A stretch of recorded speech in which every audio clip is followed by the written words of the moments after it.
எல்லாருக்கும் வணக்கங்க. இந்த வீடியோவில் நம்ம பார்க்க போகிற டாபிக் என்ன அப்படின்னா மழை பிரசனத்தை பற்றி தான் பார்க்க போகிறோம்.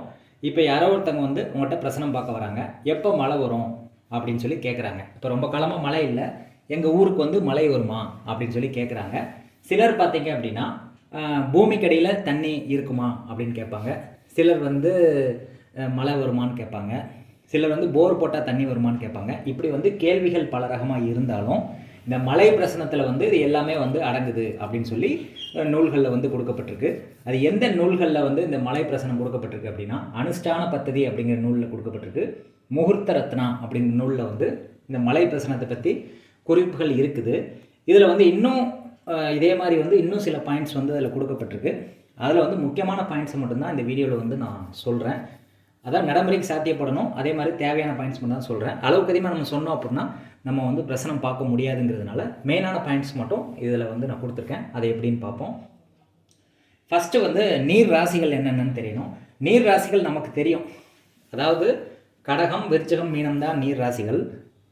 ஆனால் இந்த நூல்கள் என்ன கொடுக்கப்பட்டிருக்கு அப்படின்னா கடகராசியும் மீனராசியும் நீர் அதிகமாக உள்ள ராசிகள் அப்படின்னு சொல்லி கொடுக்கப்பட்டிருக்கு. மகரம், கும்பம் போன்ற ராசிகள் வந்து நீர் குறைவாக இருக்கக்கூடிய ராசிகள் அப்படின்னு சொல்லி கொடுக்கப்பட்டிருக்கு. அப்போ நீர் ராசிகள் அப்படின்னு எடுக்கும்போது இந்த 4 ராசிகளை தான் எடுக்கணும்னு சொல்லி இந்த நூலில் கொடுக்கப்பட்டிருக்கு. கடகம், மீனம், மகரம், கும்பம் இந்த 4 ராசிகளை தான் நீங்கள் கன்சிடர் பண்ணணும் அப்படின்னு சொல்லி கொடுக்கப்பட்டிருக்கு. நீர் கிரகங்கள் அப்படின்னு சொல்லும்போது சந்திரன், சுக்கிரன் வந்து நீர் கிரகங்களாக நம்ம எடுத்துக்கிறோம். இது போக வந்து குரு, புதன் போன்ற கிரகங்கள் வந்து நீர் ராசிகளில் இருக்கிற பட்சத்தில் இதையும் வந்து நீர் கிரகங்களாக நீங்கள் எடுத்துக்கலாம் அப்படின்னு சொல்லி இந்த நூலில் வந்து குறிப்பிடப்பட்டிருக்கு. அனுஷ்டான பத்ததியிலையும் முகூர்த்த ரத்னா போன்ற நூல்களில் கொடுக்கப்பட்டிருக்கு. ஓகே, இது வந்து ஃபஸ்ட்டு உங்களுக்கு தெரிஞ்சிருச்சு. இப்போது பிரசனம் கேட்குறாங்க ஒருத்தங்க. பிரசனம்னா ஒன்றும் கிடையாது. இப்போ இன்றைக்கி பார்க்குறீங்க அப்படின்னா ஒரு கோச்சார கிரக நிலவரம் வரும், அதில் ஒரு லக்னம் கொடுக்கப்பட்டிருக்கும், அதை வச்சு நம்ம பலன் சொல்கிறோம். அப்படி நம்ம பார்க்கும்போது சூரியன் செவ்வாய் சேர்க்கை வந்து அந்த பிரசனம் கேட்ட டைமில் இருக்குது அப்படின்னா அந்த டைமில் வந்து மழை வராது அப்படிங்கிறத நீங்கள் உறுதியாக சொல்லலாம். ரெண்டாவது வந்து சந்திரன் சுக்கிரன் சேர்க்கை ஏற்பட்டிருக்கு அப்படின்னா கனமழை வரும் அப்படின்னு சொல்லி சொல்லலாம். புரியுதா உங்களுக்கு?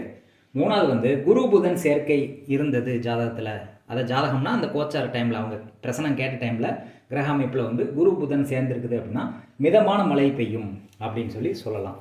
ஓகேயா, நீ சொல்கிற மாதிரி வந்து சூரியனும் செவ்வாயும் சேர்ந்துருக்குது, சந்திரனும் சுக்கிரனும் சேர்ந்துருக்குது அப்படின்னா கனமழை வருமா அல்லது வறட்சியாக இருக்குமா அப்படின்னு சொல்லி நீங்கள் கேட்பீங்க.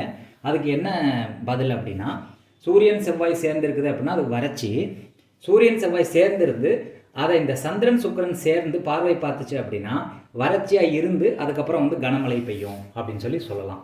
இந்த பார்வை வந்து இது மேலே படலைன்னு வச்சுக்கோங்களேன், சூரியன் செவ்வாய் மட்டும் சேர்ந்துருக்குது, சந்திரன் சுக்கிரன் சேர்ந்துருந்து இந்த பார்வை வந்து சூரியன் செவ்வாய் மேலே படலை அப்படின்னா மழை வரக்கூடிய வாய்ப்புகள் வந்து கம்மி, லேட்டாக வரும் அப்படின்னு சொல்லி சொல்லலாம். ரெண்டாவது வந்து எந்த ராசிகளில் வந்து இந்த சேர்க்கை ஏற்படுது அப்படின்னு சொல்லி பார்க்கணும். இப்போ சூரியன் செவ்வாய் வந்து நீர் ராசிகளில் சேர்க்கை ஏற்பட்டுச்சுன்னா கொஞ்சமாக மழை பெய்யும் அப்படின்னு சொல்லி சொல்லலாம். அதுவே நெருப்பு ராசியில் வந்து இந்த சேர்க்கை இருந்துச்சுன்னா மழை பெய்யாதுங்கிறத கேரண்டியாக சொல்லலாம். இந்த நீர் கிரகங்கள் வந்து எந்த இடத்துல சேர்ந்தாலும் கண்டிப்பாக மழை பெய்யும். அந்த மழையினுடைய அளவு வந்து அதிகமாக இருக்குதா கம்மியாக இருக்குதாங்கிறது எந்த ராசியில் அது பெய் சேர்க்கை ஏற்படுது அப்படிங்கிறத வச்சு நம்ம சொல்லணும்.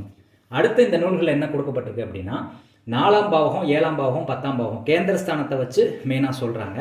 4ஆம் பாவகம் எதை குறிக்குது அப்படின்னா பூமிக்கு அடியில் உள்ள நீரை வந்து குறிக்கக்கூடியது. இப்போ 4ஆம் பாவகத்தை வச்சு நீங்கள் 4ஆம் பாவத்தில் ஒரு சேர்க்கை ஏற்பட்டிருக்கு அப்படின்னா அது வந்து எதை குறிக்குது அப்படின்னா பூமிக்கு அடியில் உள்ள தண்ணி, அதாவது போர் போட்டால் தண்ணி வருமானு கேட்பாங்கள்ல, அந்த மாதிரி பூமிக்கு அடியில் உள்ள தண்ணியை வந்து அது குறிக்குது. 7ஆம் பாவகம் எதை குறிக்குது அப்படின்னா ஆற்றில் வரக்கூடிய தண்ணி, ஆற்றில் ஓடக்கூடிய தண்ணியை வந்து குறிக்குது. 10ஆம் பாவகம் வந்து மழை பெய்யும் அப்படிங்கிறத குறிக்குது, பெய்யுமா பெய்யாதாங்கிறத 10ஆம் பாவகம் சொல்லுது. இவங்க என்ன சொல்கிறாங்க அப்படின்னா 1, 4, 7, 10 இதில் வந்து ஒரு நீர் கிரகம் சம்மந்தப்படுதுன்னு வச்சுக்கோங்களேன். இப்போ 4ஆம் இடத்துல ஒரு நீர் கிரகம் சம்மந்தப்பட்டிருக்கு அப்படின்னா நிலத்தடி நீர் வந்து இருக்கும் அப்படின்னு சொல்லி சொல்லலாம். தாராளமாக நீங்கள் போர் போடுங்க, நிலத்தடி நீர் கிடைக்கும்னு சொல்லலாம். 7ஆம் பாவத்தில் ஒரு நீர் கிரகம் இருக்குது அப்படின்னா ஆற்றில் வந்து நீர் வரத்து அதிகரிக்கும், நிறைய தண்ணி ஓடும்னு சொல்லலாம். 10ஆம் பாவத்தில் நீர் கிரகம் சம்மந்தப்படுது அப்படின்னா மழை நல்லா பெய்யும்னு சொல்லலாம். 2 நீர் கிரகங்கள் சம்மந்தப்பட்டால் பெருசாக மழை பெய்யும்னு சொல்லலாம். அதாவதுங்க 2 நீர் கிரகங்கள் வந்து இந்த 4ஆம் பாவத்திலோ 7ஆம் பாவத்திலோ 10ஆம் பாவத்திலோ சம்மந்தப்படும் போது பெரிய லெவலில் வந்து நீர் வரும்னு சொல்லலாம். ஒரே ஒரு நீர் கிரகம் மட்டும் சம்மந்தப்படுது அப்படின்னா கொஞ்சமாக வந்து நீர் வரும், ஆனால் கண்டிப்பாக வரும்னு சொல்லலாம். இதுவே நீர் ராசியாக இருந்து இதில் வந்து நீர் கிரகங்கள் சம்மந்தப்பட்டால் நிறைய நீர் வரும் அப்படின்னு சொல்லி சொல்லணும். அப்போ ஃபஸ்ட்டு வந்து இந்த 1, 4, 7, 10ஆம் பாவம் வந்து நீர் ராசியாக வர்றது வந்து ரொம்ப சிறப்பு. அதில் நீர் கிரகம் இருந்தால் இன்னும் சிறப்பு. சப்போஸ் நீர் கிரகம் இல்லை, குரு புதன் மாதிரி கிரகங்கள் இருக்குது அப்படின்னாலும் ஓரளவுக்கு வந்து மழை வரும் அப்படின்னு சொல்லி சொல்லலாம். நீர் இருக்குதுன்னு சொல்லி சொல்லலாம். நீர் கிரகங்கள் பார்வை பற்றாலும் கண்டிப்பாக வந்து அந்த இடத்துக்கு வந்து நீர் கண்டிப்பாக இருக்கும், நீர் வரும், மழை வரும் அப்படின்னு சொல்லி சொல்லலாம்.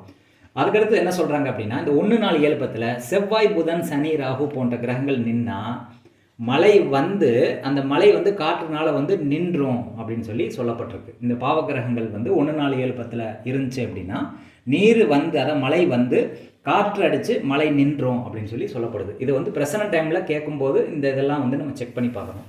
அதுக்கடுத்து இந்த நூலில் என்ன பொதுவாக கொடுக்கப்பட்டிருக்கு அப்படின்னா, நீர் ராசிகள் அப்படின்னு சொல்லி இந்த நூலில் என்ன கொடுக்கப்பட்டிருக்கு அப்படின்னா, ரிஷபம், கடகம், கன்னி, துலாம், விருச்சிகம், மகரம், கும்பம், மீனம் இது எல்லாமே வந்து நீர் ராசிகள் அப்படின்னு சொல்லி கொடுக்கப்பட்டிருக்கு. கிட்டத்தட்ட 8 ராசிகள் வந்து நீர் ராசிகள் அப்படின்னு சொல்லி குறிப்பிடப்பட்டிருக்கு. அதில் மெயினாக வந்து அதிக நீருள்ள ராசிகள் வந்து கடகம், மீனம், குறைவான நீருள்ள ராசிகள் வந்து மகரம், கும்பம். அது போக மீதி உள்ள ராசிகள் வந்து ஓரளவுக்கு நீர் வரும் அப்படின்னு சொல்லி அது கொடுக்கப்பட்டிருக்கு. அடுத்து பார்த்தீங்கன்னா இதில் வந்து நிமித்தம் மூலியமாக இந்த மழை வருமா அப்படின்னு சொல்லி இந்த மழை பிரசனத்தில் எப்படி கண்டுபிடிக்கிறது அப்படிங்கிறது தான் கடைசி 2 பாயிண்ட்டு. ஒருத்தர் வந்து மழை பிரசனம் கேட்குறாரு, மழை வருமா அப்படின்னு சொல்லி பிரசனம் கேட்கும்போது என்னென்ன விஷயங்கள் கவனிக்கணும் அப்படின்னா, யாராவது தண்ணி குடிக்கிறாங்களா அப்படின்னு பார்க்கணும், காய்கறி அல்லது வந்து பழங்கள் யாராவது சாப்பிட்றாங்களான்னு பார்க்கணும், யாராவது குளிக்கிறாங்களான்னு பார்க்கணும், யாராவது கண்ணீர் விட்டு அழுகுறாங்களான்னு பார்க்கணும், யாராவது தும்முறாங்களான்னு பார்க்கணும், ஏதாவது ஒரு இடத்துல ஓட்டை விழுந்து நீர் சொட்டு சொட்டாக ஒழுகுதான்னு பார்க்கணும், யானையை வருதான்னு பார்க்கணும், யானை எதாவது பார்க்குறீங்களான்னு பார்க்கணும், நீர் பானையை வந்து பார்க்குறீங்களான்னு பார்க்கணும், எதாவது மது அருந்தக்கூடிய கடை பக்கத்தில் இருக்கான்னு பார்க்கணும், வெண்ணெய், நெய், பால் போன்ற பொருட்கள் வந்து உங்கள் கண்ணில் தென்படுதான்னு பார்க்கணும், பிராமணர் யாராவது வராங்களான்னு பார்க்கணும், ஒரு கர்ப்பிணி பெண்ணை வந்து நீங்கள் பார்க்குறீங்கன்னு வச்சுக்கோங்களேன் இந்த பிரசனம் கேட்குற டைமில், அப்போ கண்டிப்பாக மழை வரும் அப்படின்னு சொல்லி சொல்லலாம்னு சொல்லி இந்த நூலில் கொடுக்கப்பட்டிருக்கு. அடுத்து பார்த்தீங்கன்னா பிரசனம் கேட்குற டைமில் வந்து உங்களுக்கு டாய்லெட் வருதுன்னு வச்சுக்கோங்களேன், நீங்கள் பிரசனம் கேட்குறீங்க, அந்த நேரத்தில் டாய்லெட் வந்து முட்டிட்டு நிற்குது, நீங்கள் டாய்லெட் கிளம்பி போகிறீங்க அப்படின்னா கண்டிப்பாக வந்து உங்களுக்கு மழை வரும், கனமழை வரும்னு சொல்லி சொல்லலாம். அதுக்கடுத்து பார்த்தீங்கன்னா இந்த பிரசனம் கேட்டுட்டு இருக்க டைமில் வந்து உங்கள் கை வந்து மர்ம உறுப்பு மேலே இருக்குது அப்படின்னு வச்சுக்கோங்களேன், அப்பையும் வந்து உங்களுக்கு கனமழை வரும், கண்டிப்பாக மழை பெய்யும் அப்படிங்கிறத சொல்லலாம்னு சொல்லி இந்த அனுஷ்டான பத்ததி, முகூர்த்த ரத்னா போன்ற நூல்களில் குறிப்பிடப்பட்டிருக்கு. இந்த மழை பிரசனம் வந்து உங்களுக்கு பயனுள்ளதாக இருக்கும்னு சொல்லி நான் நம்புகிறேன். அதனால் வந்து மெயினாக நீங்கள் கவனிக்க வேண்டிய விஷயங்கள் என்னென்னா, நீர் ராசியில் நீர் கிரகங்கள் இருக்குதா, கண்டிப்பாக நீங்கள் சொல்லலாம் மழை வந்துடும் அப்படின்ட்டு. அதுக்கடுத்து சந்திரன் சுக்கிரன் சேர்ந்துருக்குதா, கனமழை வரும்னு சொல்லலாம். குரு புதன் வந்து நீர் ராசிகளில் சம்மந்தப்படுதுன்னா மிதமான மழை பெய்யும்னு சொல்லலாம். சூரியன் செவ்வாய் சேர்க்கையை பார்த்துட்டிங்கன்னா பெரிய லெவலில் மழை வராதுன்னு சொல்லணும். 4, 7, 10ஆம் பாவம் எதை குறிக்குதுன்னு பாருங்கள். 4 வந்து பூமிக்கு அடியில் உள்ள நீர், 7 வந்து ஆற்று நீர், 10 வந்து மழை நீர். இதில் எந்த பாவத்தில் நீர் கிரகங்கள் சம்மந்தப்படுதோ அந்த விஷயத்தில் வந்து மழை வரும், நீர் வரும் அப்படின்னு சொல்லி சொல்லலாம். இது வந்து நிமித்தத்தை வந்து நான் சொல்லியிருக்கேன். அதனால் மழை பிரசனம் அப்படிங்கிறது உங்களுக்கு புரிஞ்சிருக்கும்னு நான் நம்புகிறேன். இதே மாதிரி நிறைய பிரசனங்களை வந்து வரும் வீடியோக்குள்ளே பார்ப்போம். நன்றி, வணக்கம்.